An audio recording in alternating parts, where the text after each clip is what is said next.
டேய், நீ சரியோ, என்ன கல்யாணம் கட்டாமல் இருக்க காரணம் இதுதானா?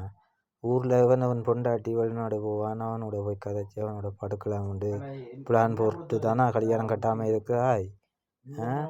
மெசேஜ் பண்ணி கூப்பிட்டு வா நான் விரட்டோ படுக்க கட்டி பிடிக்க விரட்டோ வந்தா விடுவியோண்டெல்லாம் கேட்குறதுக்கா ஊரில் கல்யாணம் கட்டாமல் இருக்கிறாய். இது தெரியாமல் போச்சுடா. எனக்கு தெரிஞ்சிருந்தா நான் உனக்கு இன்னும் ஒரு 5-6 பேரை வெளிநாடு அனுப்பியிருப்பேனே. அவங்கள கொண்டாடி என் பிடிச்சோண்டு தெரியுண்டு. இதுக்குத்தானே உன்னை அம்மா அப்பா வளர்த்து இவ்வளோ தூரம் விட்டுருக்காங்க. கல்யாணம் கட்டாமல் இரு, அடுத்தவன் விட்டுட்டு வெளிநாடு போனவன் பொண்டாட்டியை போய் படுத்து இப்படியே அவன் வாழ்க்கையை போக்காட்டு. உனக்கு ஒரு காலம் இருந்தானா அப்போ கல்யாணத்தை காட்டிடுன்னு சொல்லி வளர்த்துருக்காவோ. நாய் இப்படி வாழ்ற நிலம்படியா விஷத்தை குடிச்சு சாடாமடா. தேரத்திரம் எத்தனை பொண்டாட்டி மேலே திரியிறா கொண்டு. இது அடுத்த பொண்டாட்டியை கொண்டு திரியிறியா? இது இல்லை இன்னும் உனக்கு நான் உனக்கு லோயர்கிட்ட கொடுத்துன்னு உள்ள எடுக்கிறேன்னா நீ அவசரப்படாமல் இரு. நீ கல்யாணமே நீ எங்கே காட்ட போறியா யாருக்கு தெரியும்.